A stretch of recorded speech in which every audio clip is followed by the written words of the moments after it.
పవన్ కళ్యాణ్ గారు 12 సంవత్సరాలు అయింది ఆయన పార్టీ పెట్టి. గెలిచిన తర్వాత మొదటి సభ, ఆవిర్భావ సభ అంగరంగ వైభవంగా దగ్గర దగ్గర 25-30 లక్షల మంది జనాభా అంట పిఠాపురంలో. సో ఈ పవన్ కళ్యాణ్ గారు స్పీచ్ కోసం ఎదురు చూస్తున్నారు, మీరేం చెప్తారు?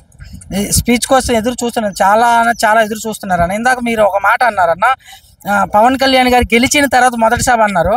ఆయన ఎన్నికల పరంగా మొన్న గెలిచారేమో, ఆయన మా మనసులు ఎప్పుడో గెలుచుకున్నారన్న పార్టీ పెట్టేటప్పుడు.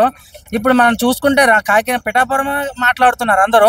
పిఠాపురం కాదన్న, రాజమండ్రి, కాకినాడ పరివాహక ప్రాంతం అంతా, సామర్లకోట అంతా ట్రాఫిక్ ఫుల్ జామ్ అయిపోయింది. మీరు ఏ ఛానల్ చూసినా అసలు ముందుకు వెళ్ళడానికి వెంటలేదు. సో ఎవరికైనా అక్కడ కార్లు, బైకులు అక్కడే వదిలేసి నడుచుకుంటూ పోతున్నారన్న పిఠాపురం.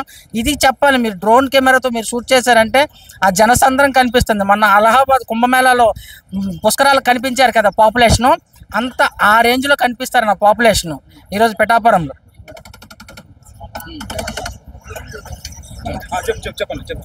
పాపులేషన్ ఆ రేంజ్లో కనిపిస్తున్నారు అన్న. ఫస్ట్ సారి సక్సెస్ మీట్ అనుకుంటారు చాలా మంది, కాదు మా మనసులో ఎప్పుడో గెలిచారు. కాకపోతే ఒక డిప్యూటీ సీఎం హోదాలో ఫస్ట్ టైం ఆయన ఇది ఆవిర్భావ సభ. అయితే మరోపక్క సోషల్ మీడియాలో వైసీపీ వాళ్ళు ఈ రకంగా పోస్ట్ వేశారు, పవన్ కళ్యాణ్ ఆడవాళ్ళు దౌర్జన్యం జరుగుతుంది, దాడులు జరుగుతున్నాయి, సత్రాలు కూల్చివేస్తుంటే స్పందించకుండా ప్రజల డబ్బుతో జలసాలు తిరుగుతున్నాడు, గాల్లో ఎగురుతున్నాడు, హెలికాప్టర్ ప్రజల ధనంతో వాడుకుంటున్నాడు, అది ఇదని చెప్పి మాట్లాడుతున్నారు. అది వాళ్ళ ట్రోలర్స్ అన్న, వాళ్ళది ప్రొఫెషన్. వాళ్ళ ప్రొఫెషన్కి నేను ఒక సంబంధం చెప్పాలి. ఇప్పుడు ఆయన చేస్తే ఆయన జస్ట్ ఒక డిప్యూటీ సీఎం పదవి మాత్రమే తీసుకున్నారు.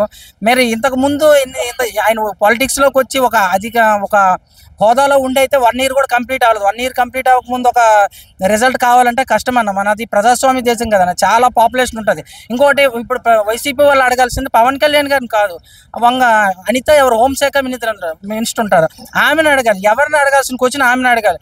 నాకు ఇంగ్లీష్లో డౌట్ అయితే ఇంగ్లీష్ సార్ దగ్గరికి వెళ్ళాలి, సోషల్ డౌట్ అయితే సోషల్ సార్ దగ్గరికి వెళ్ళాలి. అని ఎక్కడో అది జరుగుతున్నాయి అంటే దానికి సంబంధించి హోంశాఖని అడగాలి. కానీ పవన్ కళ్యాణ్ గారిని అడిగితే ఏం చెప్తారు? పవన్ కళ్యాణ్ గారి దగ్గర మీరు పోయి నాకు ఏదైనా సమస్య ఉందని చెప్తే ఆ సమస్యని సాల్వ్ చేయకపోతే అప్పుడు మీరు అడగాలి. శాఖలకు సంబంధించిన ప్రశ్న ఆయన అడగాలంటారా? ఆయనకి శాఖలకి సంబంధించిన అడిగితే ఆయన దాంట్లో చూపిస్తారు కదన్న, ఏ శాఖకు సంబంధించిన అడగాలి. మనం ఇప్పుడు హెల్త్ శాఖకు సంబంధించి హెల్త్లో అడగాలి, ఎడ్యుకేషన్కి సంబంధించి ఎడ్యుకేషన్లో అడగాలి. అన్నీ తీసుకెళ్ళి వేరే వాళ్ళు అడిగితే వాళ్ళకేం తెలుస్తుంది? Thank you.